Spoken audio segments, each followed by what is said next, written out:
The musty odor of the courtroom lingered on Elena's attire like a heavy veil, a sharp difference from the soothing fragrance of rosemary and jasmine that typically permeated her modest bungalow. It had been 3 months since the ruling, 3 months since Victoria, her former husband's current spouse, had remained expressionless as the judge rejected her baseless legal action. Elena had prevailed, yet the triumph seemed empty, a brief pause in a conflict she had never sought. She had wished that would conclude matters, that Victoria would at last allow her to reconstruct her fractured existence. However, certain individuals do not merely desire success, they crave witnessing your downfall. And as Elena would shortly learn, for Victoria, a defeat in court was not a conclusion, but an initiation. The genuine struggle was on the horizon, and it would not involve attorneys and magistrates, but rather murmurs, fabrications, and one ruinous telephone communication. On the day everything commenced, Elena was kneeling in her yard, her fingers buried deeply in the damp, shadowy soil.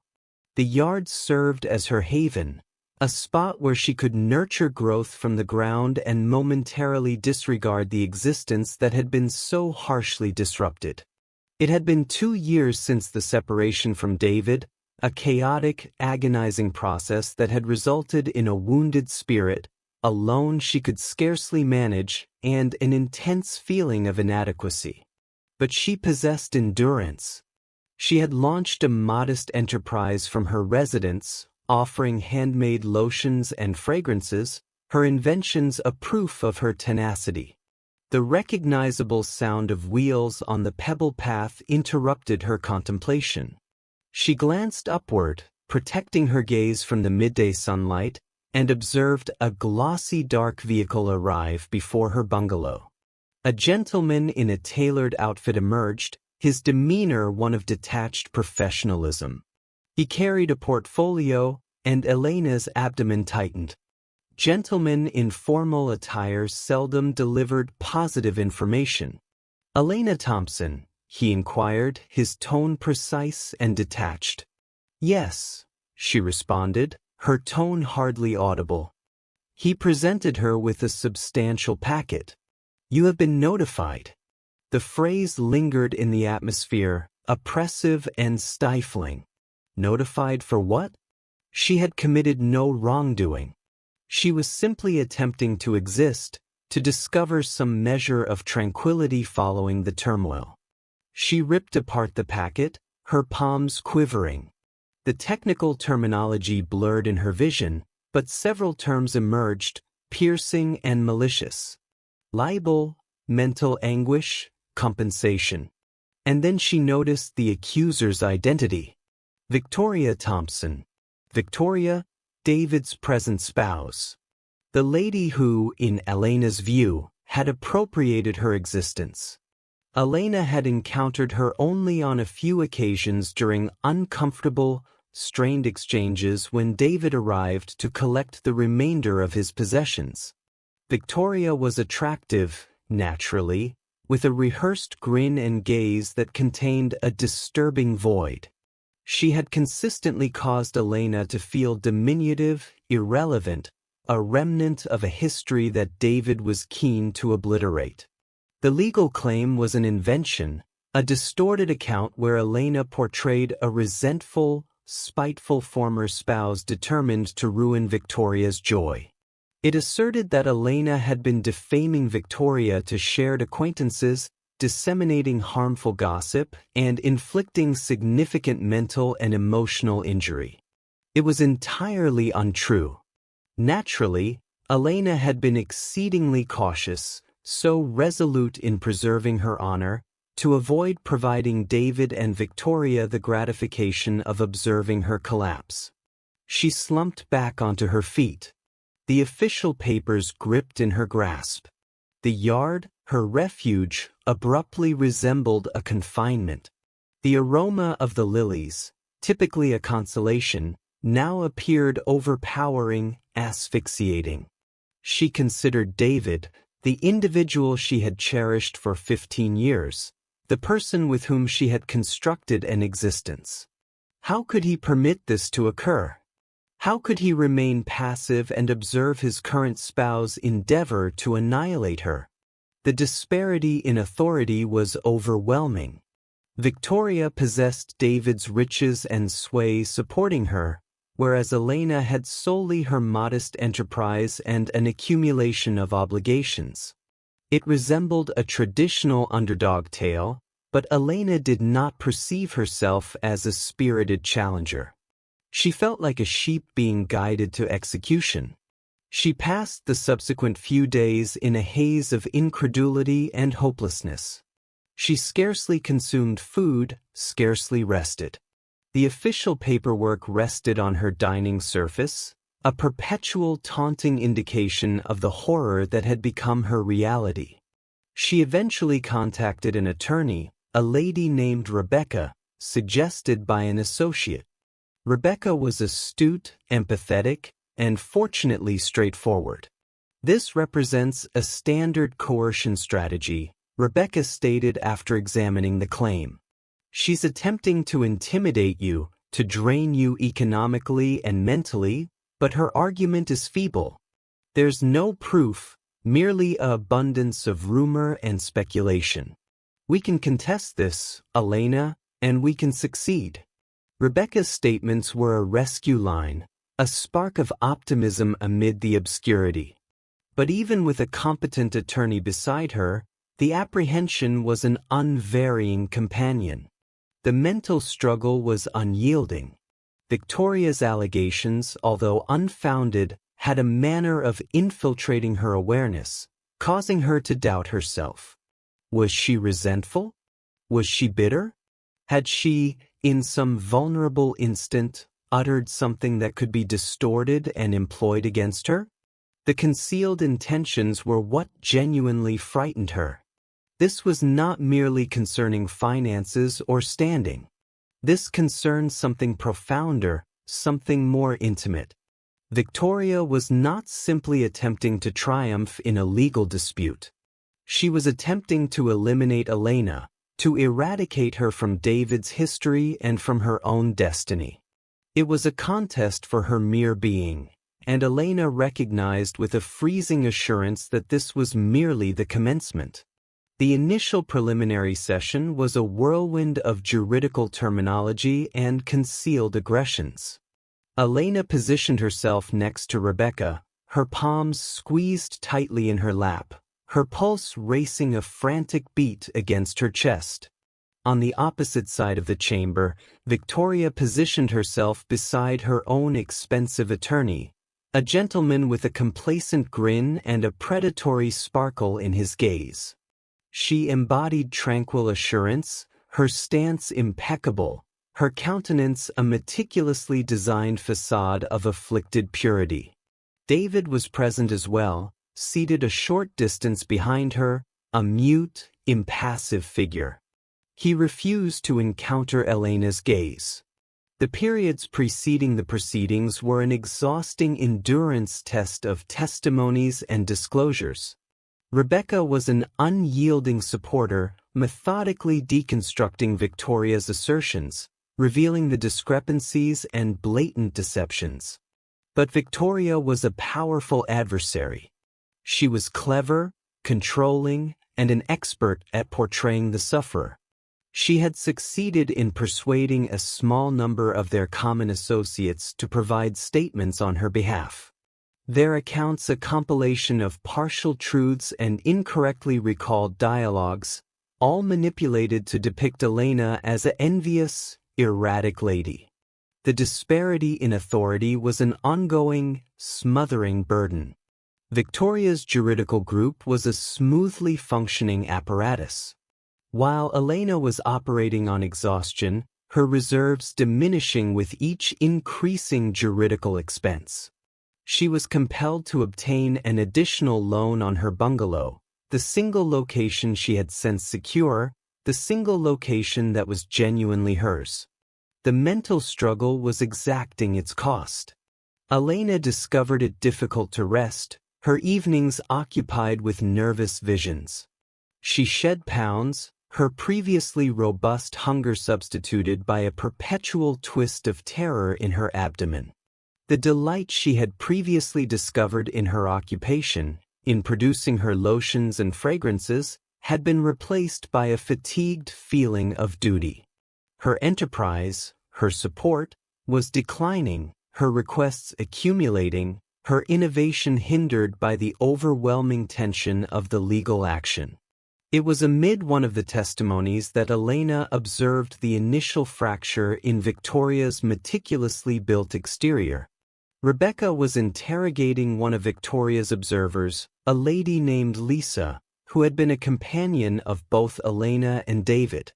Lisa was evidently uneasy, her responses ambiguous and avoiding. "Ms. Hartman," Rebecca stated, her tone composed and deliberate.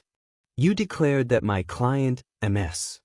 Thompson, informed you that she desired Victoria to vanish.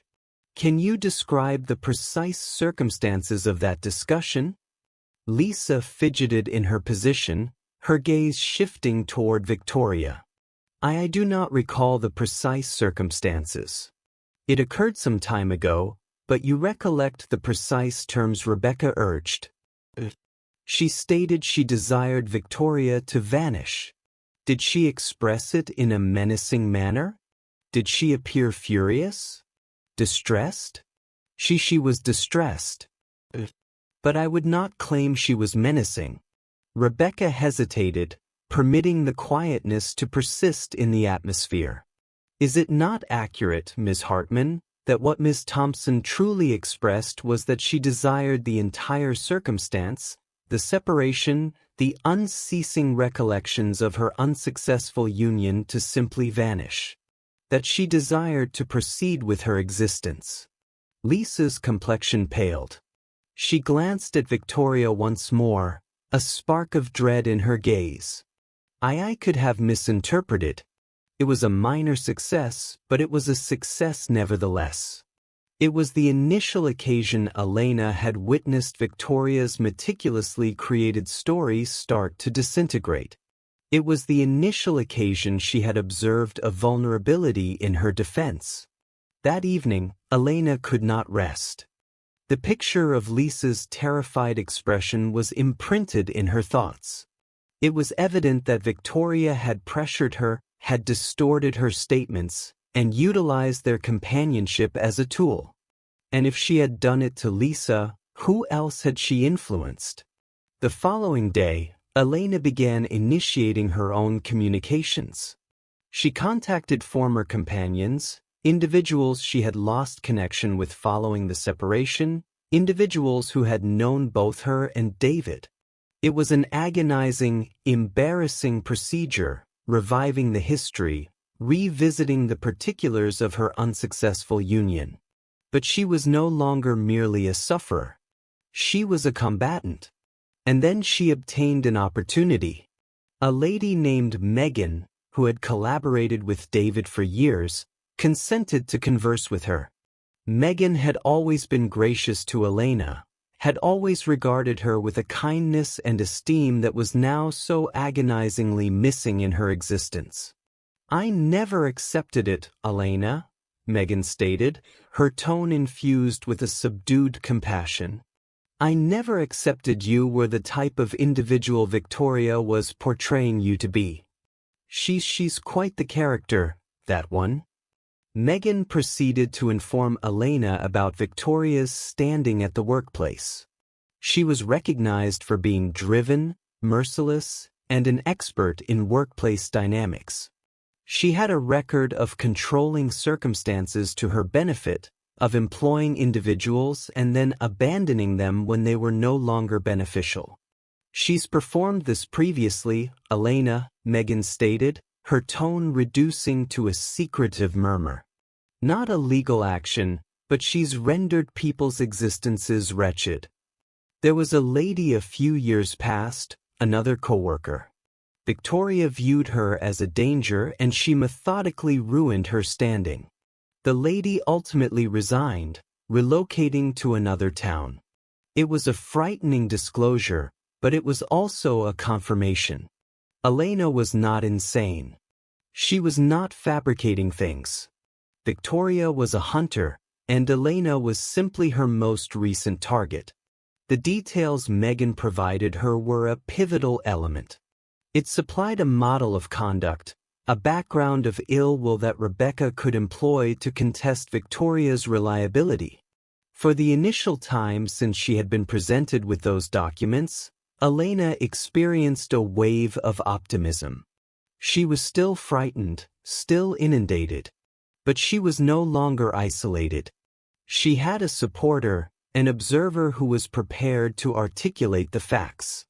The proceedings were still an impending, horrifying possibility. But now, at minimum, she possessed a combating opportunity.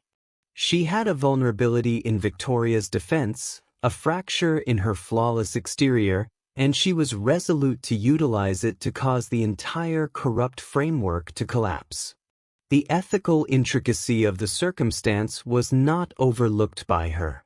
She was not a retaliatory individual, but she was being driven to her boundaries, and she was uncovering a fortitude she never realized she possessed. An intense safeguarding impulse that was emerging to protect her existence, her standing, and her rationality. The gradual mental transformations were occurring. The sufferer was transforming into a soldier. The courtroom served as a forge, a pressure vessel of strain and unexpressed hostilities. The atmosphere was dense with the burden of unspoken phrases, of existences teetering on the edge. Elena positioned herself at the accuser's station, her spine rigidly upright, her palms interlocked firmly in her lap. She had selected her attire meticulously, a plain, refined gown in a subdued tone of green, a stark opposition to Victoria's executive attire and vivid crimson lip color.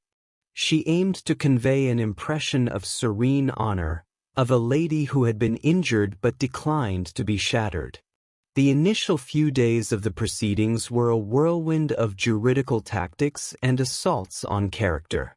Victoria's attorney was an expert in implication, depicting Elena as a resentful, unstable lady, a rejected former spouse fixated on her previous husband's fresh existence. He summoned a series of observers, each contributing a fresh stratum to the meticulously built fabrication of Elena's alleged grudge. They discussed subdued discussions of misconstrued stares, of phrases removed from their setting. It was an exemplary demonstration in psychological manipulation, and Elena could sense the panel's gazes upon her, their countenances a blend of compassion and doubt. But Rebecca was a brilliant tactician. She eroded Victoria's argument, her interrogations an exemplary display in accuracy and command. She disclosed the discrepancies in the observers' accounts, the vast voids in their narratives. She uncovered their prejudices, their intimate connections with Victoria, their reasons for providing evidence against Elena. One after another, Victoria's meticulously selected supporters started to waver, their narratives collapsing beneath the burden of Rebecca's persistent interrogation. The pivotal moment arrived when Rebecca summoned Megan to the platform. Megan was a refreshing presence, a symbol of sincerity in the oppressive, suffocating courtroom. She spoke with a subdued assurance, her tone distinct and steadfast. She informed the court about Victoria's standing at work, about her background of control and deception.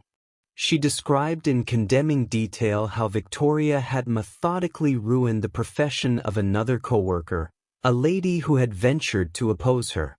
Victoria's attorney attempted to undermine Megan, to depict her as a dissatisfied worker with the resentment. But Megan was immovable. She possessed records, communications, a documented history that supported every one of her assertions.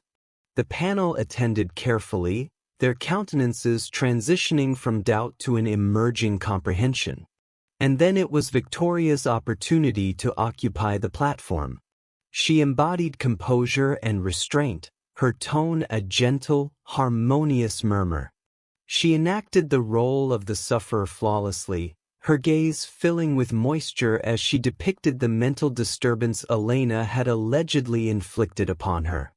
She discussed restless evenings, of an unvarying feeling of terror, of an existence that had been overturned by Elena's unyielding effort of torment. But beneath Rebecca's mild yet insistent interrogation, the fractures started to manifest. Victoria's meticulously prepared responses began to appear empty. Her emotional exhibitions a bit overly dramatic. Rebecca referenced Megan's account, the communications, the model of conduct. Victoria's poise started to deteriorate, her tone acquiring a keen, protective sharpness. "Is it not accurate, Mrs. Thompson?" Rebecca inquired, her tone misleadingly mild. "That you have a background of aiming at women whom you regard as a danger, that you employ coercion and control to obtain what you desire." "That's a falsehood," Victoria retorted, her tone a bit excessively loud, a bit excessively piercing. "That lady was a deceiver, just like this one." She directed a quivering digit at Elena, her facade of victimhood sliding to expose the crude, unattractive visage of her fury. In that instant, the panel observed her. They observed the authentic Victoria, the hunter, the controller, the lady who would cease at nothing to annihilate anyone who obstructed her path. The concluding observer was David.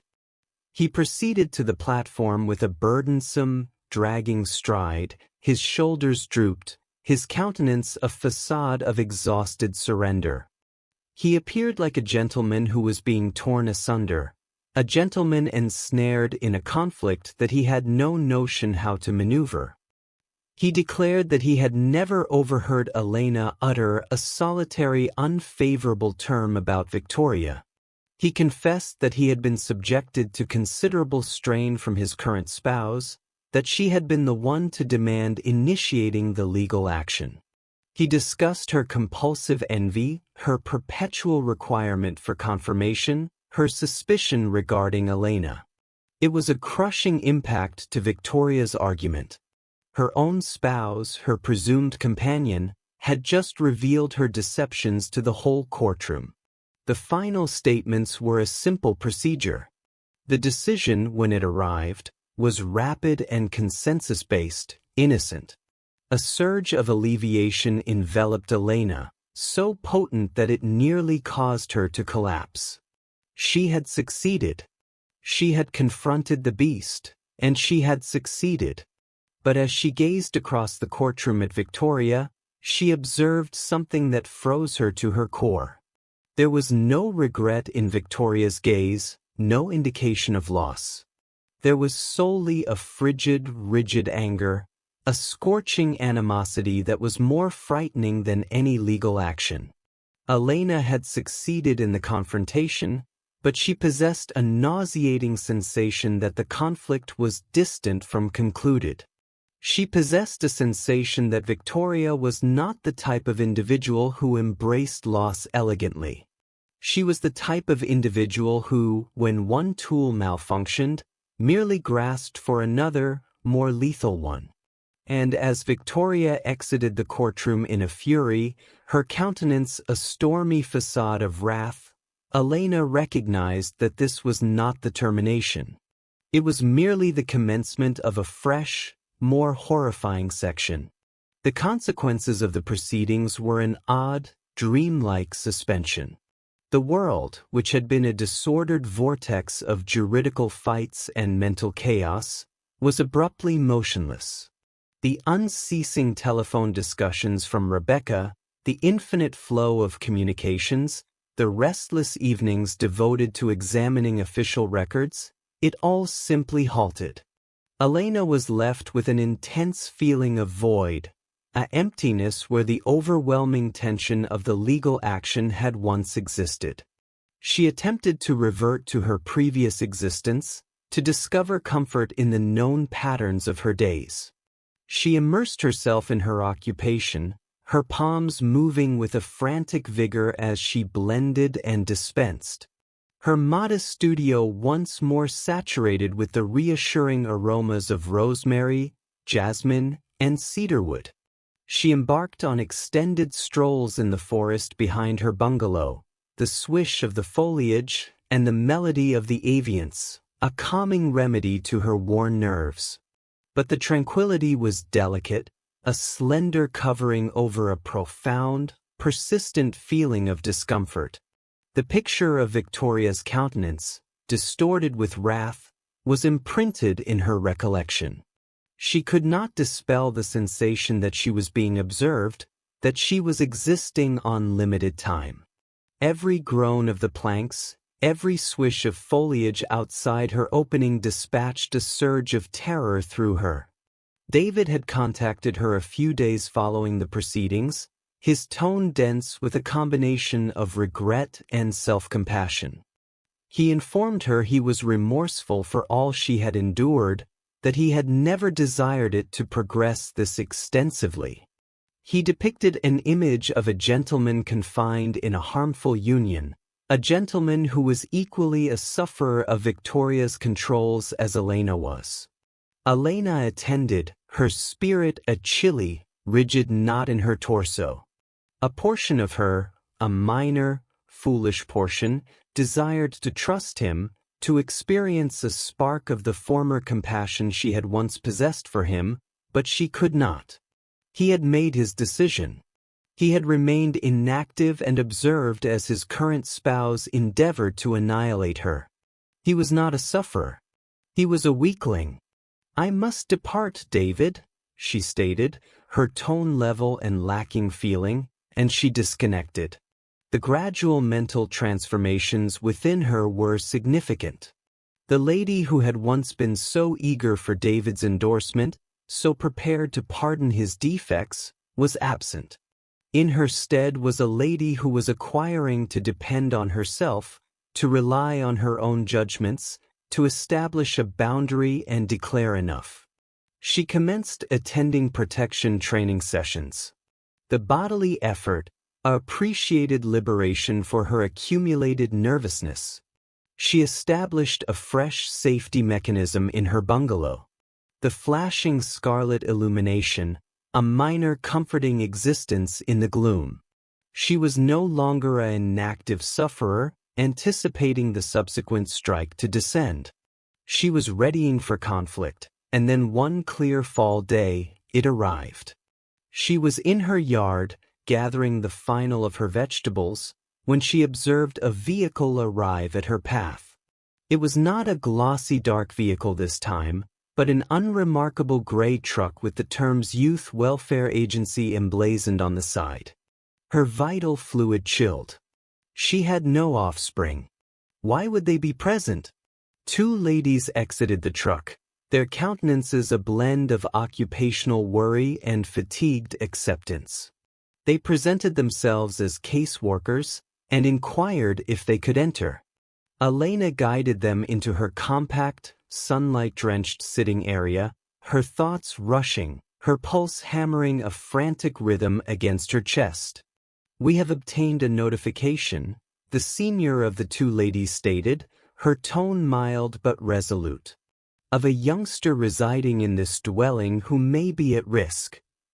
Elena gazed at them, her thoughts striving to comprehend their statements. "A youngster? There are no youngsters here. I reside by myself." The ladies shared a glance, a spark of something resembling compassion in their gaze. The notification was very particular. The junior lady stated it referenced a young lad approximately 7 years old named Ethan. Ethan. The name was a strike to the stomach. Ethan was her nephew, her sibling's child.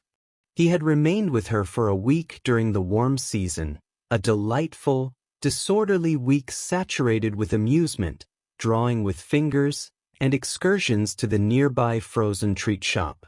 He was a kind, energetic lad, and Elena cherished him. "Ethan is my nephew," she stated, her tone quivering. "He remained with me for a week in July, but he resides with his guardians. He's not here. The caseworkers attended, their countenances indecipherable. The notification claimed that you were careless, the senior lady proceeded, that you abandoned him unsupervised for extended durations, that the residence was hazardous, that you were mentally unbalanced. The statements were like a bodily impact, expelling the air from her respiratory system. She could perceive it all so distinctly now. This was Victoria's subsequent action. This was her retribution. She could not annihilate Elena in a judicial setting, so she was going to annihilate her standing, her relatives, her existence. The caseworkers requested to examine the residence. Elena acquiesced, her form operating automatically, her thoughts a whirlwind of terror and wrath. They scrutinized every chamber, their gaze scanning for any indication of neglect, of peril, of the unbalanced lady depicted in the notification. They discovered nothing, naturally.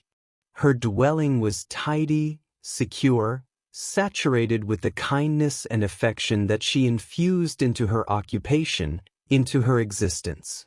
But the harm had been inflicted.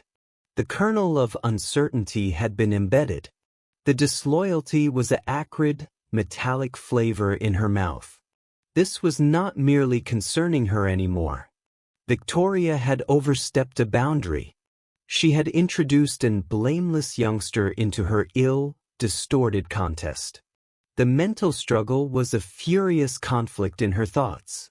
She desired to yell, to fury, to pursue Victoria down and compel her to compensate for what she had done. But she recognized that was what Victoria desired. She desired Elena to forfeit command, to transform into the unbalanced lady she had depicted her to be. But Elena was not that lady. She was a survivor. She was a combatant. And she was not going to permit Victoria to succeed. As the caseworkers departed, their countenances a blend of perplexity and regret, Elena recognized that this was a pivotal moment. The serenity was concluded. The tempest had come, and this time she was prepared for it. She was not just combating for herself anymore. She was combating for Ethan, for her relatives, for the facts. And she would not retreat. The encounter from Youth Welfare Agency was a savage, deliberate assault intended to fragment Elena's already delicate feeling of safety. For a few days, she was adrift in an ocean of hopelessness. The infringement of her dwelling, the sly character of Victoria's assault, the reality that she had utilized an blameless youngster as a tool in her distorted contest. It was nearly excessive to endure. But then something altered. The terror, the hopelessness, it started to solidify, to harden into a chilly, distinct wrath. This was not just concerning her anymore. This was concerning fairness. It was concerning safeguarding her relatives from a lady who evidently possessed no ethical guide, no feeling of propriety. The restoration she pursued was no longer just concerning reconstructing her own existence. It was concerning halting Victoria from ruining anyone else's. She contacted Rebecca, her tone trembling but determined. She clarified what had transpired. The encounter from YWA, the untrue allegations. Rebecca attended, her quietness a proof to the seriousness of the circumstance. This is a grave intensification, Elena, Rebecca stated, her tone somber. She's engaging in a perilous contest, but she's also committed an error. A major one. What do you imply? Elena inquired. She's left a path, Rebecca clarified. Submitting an untrue notification with YWA is an offense. We can utilize this. We can advance aggressively. The statements were an ignition in the obscurity, a spark of optimism in the oppressive dimness. For the initial time, Elena experienced a feeling of authority, a feeling of command. She was no longer just a sufferer, a tool in Victoria's contest. She was a participant. Her initial action was to contact her sibling Olivia. It was a challenging discussion saturated with moisture and regrets. Elena experienced a significant feeling of culpability, as if she had somehow introduced this obscurity into their existences. But Olivia was a foundation. She was enraged, naturally, but her wrath was aimed at Victoria, not at Elena. "This is not your responsibility, Elena," Olivia stated, her tone intense and safeguarding. "That lady is a beast, and we're not going to permit her to escape with this." Olivia and her spouse, Michael, were a powerful duo. They were both attorneys, astute, clever, and intensely protective of their relatives. They promptly began conducting their own investigations, reaching the YWA Bureau, requiring to know the origin of the nameless suggestion. The concealed intentions of the individuals surrounding her began to disclose themselves. Some who had been undecided during the proceedings were now solidly in Elena's group. The YWA communication was an excessive step, a breach of a holy confidence. They perceived Victoria for what she was, a lady who would cease at nothing to acquire what she desired. But others, those who had been influenced by Victoria's allure and her meticulously created deceptions, stayed aloof, their quietness an implicit approval of her deeds. The communal boundaries were being established, the conflict boundaries solidifying. Elena also contacted Megan, her key observer from the proceedings. Megan was appalled but not astonished. "This is what she does, Elena," Megan stated, her tone saturated with a fatigued acceptance. "She identifies your vulnerable point, your weakness, and she exploits it. With the other lady, the one I informed you about, she disseminated gossip that she was engaging in a romance with a wedded gentleman. It was not accurate, naturally, but it was sufficient to ruin her standing. Megan proposed to assist in any manner she could. She had maintained contact with some of her previous co-workers, individuals who had also been sufferers of Victoria's controls. She proposed to contact them to determine if they would be prepared to advance to contribute their voices to the expanding chorus of opposition. Opposition was developing, a minor but resolute force of ladies who had all been injured by Victoria.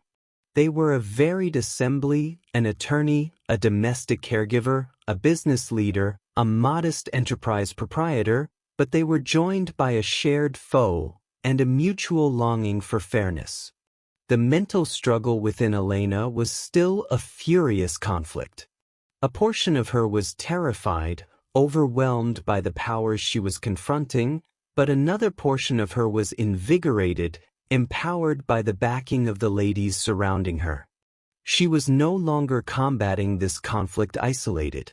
She arranged a gathering at her bungalow, a strategy session of sorts.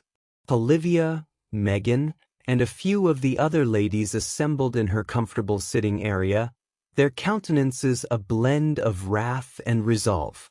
They exchanged their narratives, their encounters with Victoria, the various ways she had attempted to weaken and annihilate them. It was a potent emotional night. There were moisture naturally, but there was also amusement, a feeling of fellowship, of shared fortitude. They were no longer just an assortment of separate sufferers. They were a group, a power to be considered. They began to plan to combine their assets, their expertise, their abilities.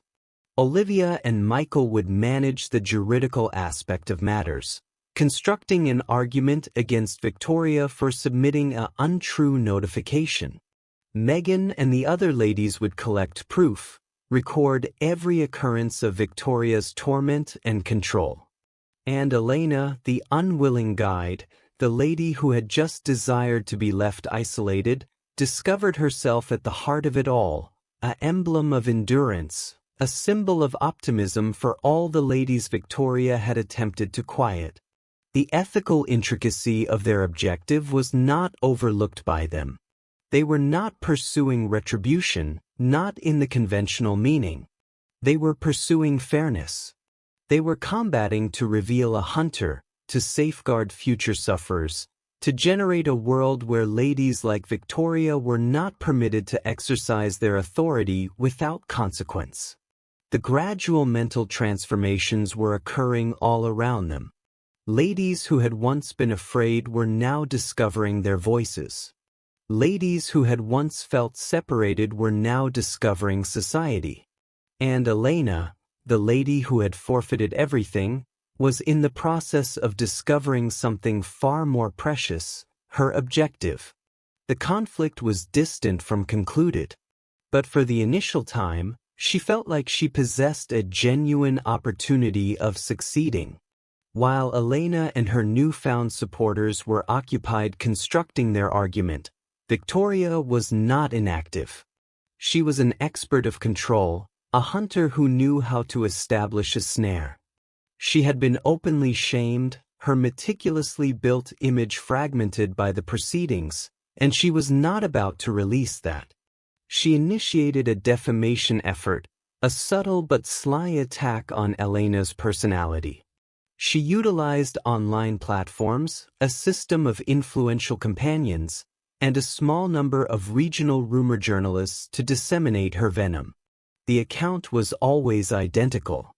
Elena was an unbalanced, spiteful lady. Fixated on her former spouse, a threat to herself and to others. The deceptions were an unvarying subdued buzz in the backdrop of Elena's existence, a poisonous mist that appeared to pursue her wherever she proceeded. She would detect individuals murmuring as she strolled down the avenue, observe the compassionate, critical stares in their gaze. Her enterprise, which had been gradually recuperating after the proceedings, began to decline again. Patrons terminated their requests, their communications a blend of courteous justifications and concealed allegations. The disparity in authority was once again fully exhibited. Victoria possessed funds, connections, and a stage. Elena possessed the facts, but in the arena of communal judgment, the facts were frequently a victim of the more exciting narrative. The mental struggle was a daily conflict. Elena had to continually remind herself of who she was, of her own value in the presence of Victoria's unyielding effort to characterize her. She depended greatly on her assistance network, on the ladies who supported her, who knew the facts, and who declined to permit Victoria to succeed. And then Victoria executed her subsequent action. She targeted Elena's enterprise, her support, the one thing she had constructed for herself in the consequences of her separation.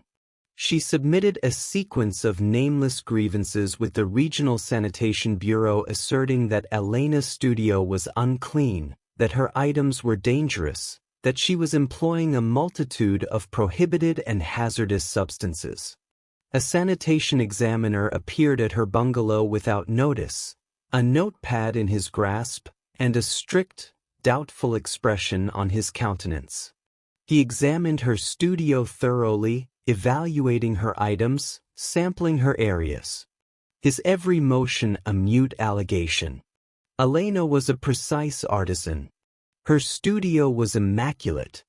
Her components were all natural, biological, and responsibly obtained. She had nothing to conceal.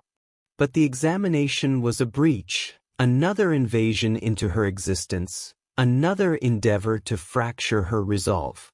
The examiner discovered nothing, naturally. He provided her a flawless evaluation. His record a proof to her expertise and her dedication to excellence. But once again, the harm had been inflicted. The gossip had been embedded. The kernel of uncertainty had been planted. But Victoria was not finished. Her subsequent assault was even more intimate, more harsh. She began to aim at the individuals surrounding Elena, the individuals who had supported her, who had ventured to oppose her. She dispatched a nameless communication to Meghan's superior accusing her of business spying, of disclosing organization confidentials. The allegation was unfounded, naturally, but it was sufficient to initiate an internal probe to project a shadow of doubt over Meghan's profession. She initiated a malicious gossip about Olivia, asserting that she was engaging in a romance with a coworker. The gossip propagated rapidly, a poisonous mixture of chatter and suggestion that threatened to ruin Olivia's union and her occupational standing. It was a traditional hunter's strategy. Separate your target. Isolate them from their assistance network, cause them to feel isolated and exposed. The ethical intricacy of the circumstance was a burdensome load on Elena's shoulders. She experienced a significant feeling of culpability.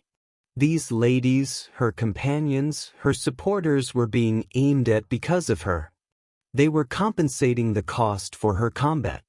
She summoned another gathering, her tone burdensome with a blend of hopelessness and determination. "I cannot request you to do this," she stated, her tone fracturing. "I cannot request you to place your existences, your professions, your relatives at risk for me." But the ladies were immovable. They were no longer just combating for Elena. They were combating for themselves. They had all been sufferers of Victoria's controls, and they were not about to retreat. "Now, we're in this collectively," Olivia stated, her tone intense and steadfast. "She's not just assaulting you, she's assaulting all of us, and we're going to retaliate." The gradual mental transformations were occurring in all of them. The terror was still present, an unvarying, persistent existence, but it was being eclipsed by an expanding feeling of wrath, of justified outrage. They were not just in opposition anymore. They were uprising. They intensified their endeavors. Their resolve fueled by Victoria's intensifying assaults. They collected more proof, recorded every occurrence of her torment, every deception, every menace. They constructed a chronology, a detailed, undeniable record of her dominion of fear. And then they obtained an opportunity. A previous private aide of Victoria's, a youthful lady who had been dismissed for a small violation, contacted Meghan. She had observed one of the pieces about the proceedings, had identified the model of conduct, and had resolved that she could no longer remain quiet. She possessed proof, solid proof, communications, text exchanges, audio captures, a wealth of records that revealed Victoria's controls, her deceptions, her complete absence of ethics. It was the decisive evidence they had been searching for, the concluding element of the mystery, the tool that would finally bring the hunter down. The snare had been established, but it was not Elena who was about to enter it. It was Victoria, and she had no notion what was approaching. The ultimate clash was not in a courtroom, but in the glossy, barren conference chamber of David's firm. Elena and her supporters had resolved to bring the combat to Victoria's territory, to the origin of her authority and sway. They had dispatched a meticulously phrased correspondence to the firm's governing body summarizing their argument against Victoria, supplying a detailed overview of the proof they had assembled. They had solicited a gathering, an opportunity to present their discoveries personally. The governing body, an assembly of influential, dominant gentlemen who possessed an invested concern in safeguarding the firm's standing, had unwillingly consented. They were doubtful, naturally, but the proof was too persuasive to disregard. Elena entered the conference chamber with her chin elevated, a subdued assurance emanating from her. She was not the identical lady who had quivered in a courtroom just a few months past. She was a soldier, a guide, a lady who had discovered her voice and her authority. She was accompanied by her supporters, Olivia, Meghan, and the other ladies who had been aimed at by Victoria. They were a powerful force, a joined front of endurance and resolve. Victoria was already present, positioned at the forefront of the extended, refined table, a complacent, content grin on her countenance. David was beside her, his countenance a blend of nervousness and bewilderment. He appeared like a gentleman who was about to observe a vehicle collision in delayed motion. The gathering commenced and Elena outlined their argument, her tone composed and stable. She informed the governing body about the legal action, the untrue notification to YWA, the defamation effort, the assaults on her enterprise and her companions. She presented the proof, the communications, the text exchanges, the audio captures. As she spoke, Victoria's poise began to disintegrate. Her grin wavered, her countenance blanched, her gaze shifted around the chamber, searching for an exit. The gentlemen on the governing body, who had initially been dismissive, were now attending carefully, their countenances a blend of astonishment and emerging dread. Meghan spoke subsequently, her tone infused with a subdued honor. She informed the governing body about her own encounters with Victoria, about the co-worker whose profession had been ruined, about the poisonous, fearful atmosphere that Victoria had generated at the firm. And then the previous private aide, the youthful lady with the decisive evidence, occupied the floor. She activated an audio capture, a telephone discussion between Victoria and one of her elite companions. In the audio capture, Victoria could be heard chuckling, boasting about how she was going to ruin Elena, how she was going to render her existence a torment. She depicted in freezing detail her scheme to submit the untrue notification with YWA to employ Elena's own nephew as a tool against her. The chamber was quiet, the only noise, the condemning, indisputable proof of Victoria's own tone. David appeared as if he had been struck in the abdomen. He gazed at his spouse, his countenance a facade of incredulity and disloyalty. The lady he had wedded, the lady he had protected, was a beast. The revelation was finished. The hunter had been revealed. The leader of the governing body, a gentleman with a standing for being merciless but equitable, cleared his vocal cords. "Mrs. Thompson," he stated, his tone chilly and rigid, "do you have anything to express on your behalf?" Victoria opened her mouth, but no statements emerged. She glanced at David, a desperate, imploring expression in her gaze, but he refused to encounter her stare. He just shook his cranium, a solitary crushing motion of rejection. The restoration was not an abrupt, theatrical occurrence, but a gradual, quiet development. It was in the expression of esteem on the countenances of the governing body members, in the quiet, supportive clasp of Olivia's palm, in the significant feeling of tranquility that enveloped Elena as she exited that conference chamber. The conflict was concluded, and she had succeeded. The repercussions from the conference chamber gathering were rapid and savage.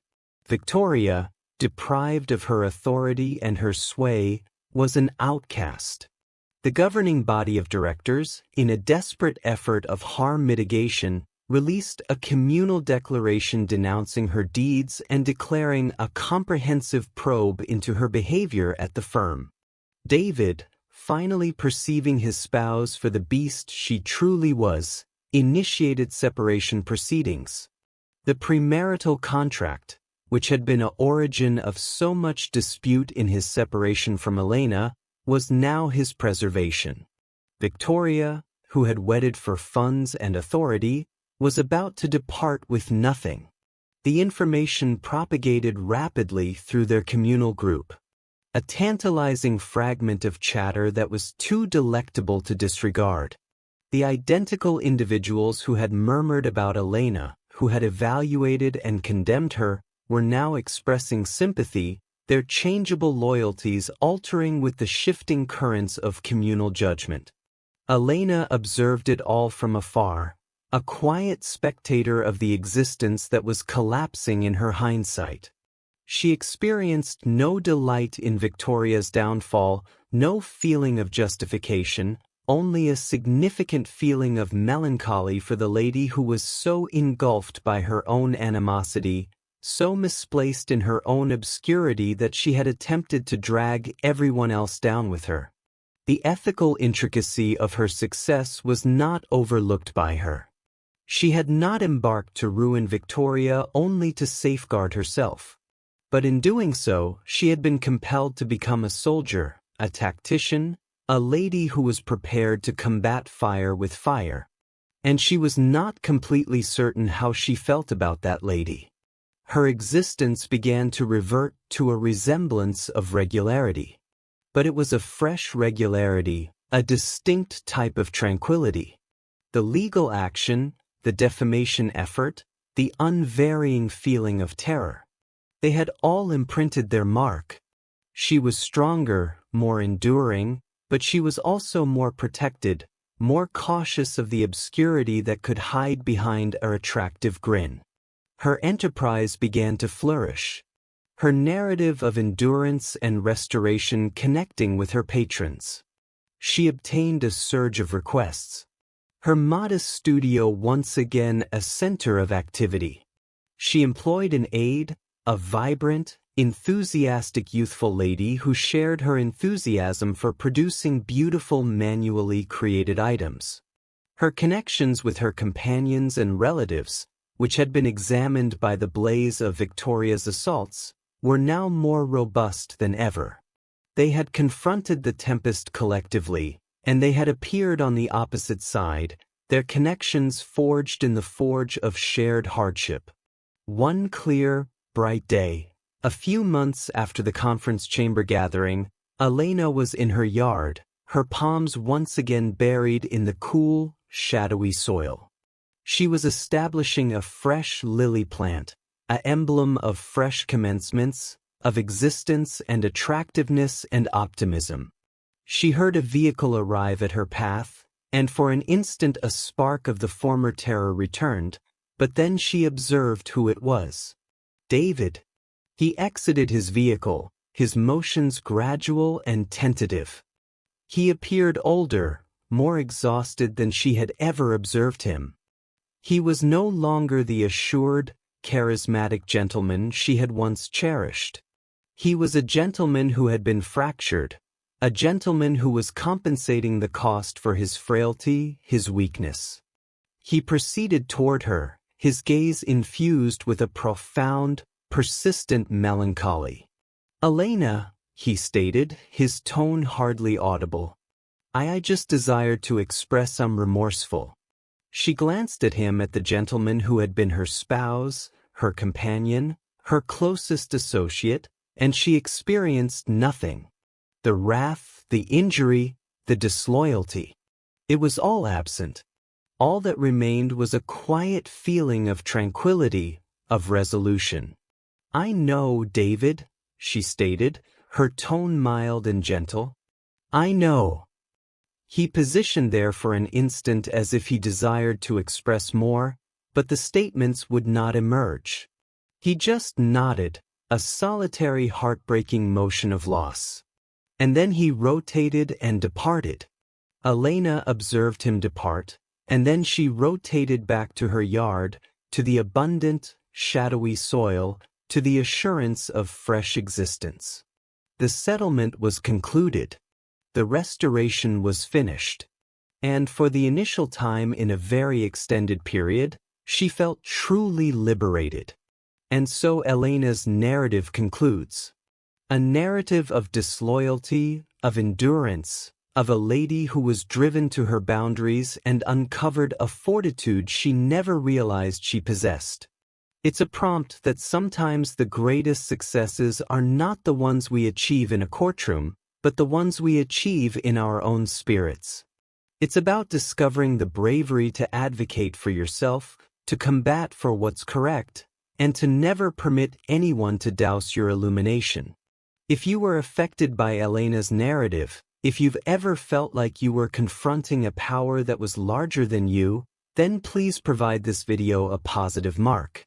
Distribute it with someone who might require to hear this communication of optimism and endurance. And do not forget to join our channel for more narratives that will affect your spirit and motivate your essence. Thank you for observing.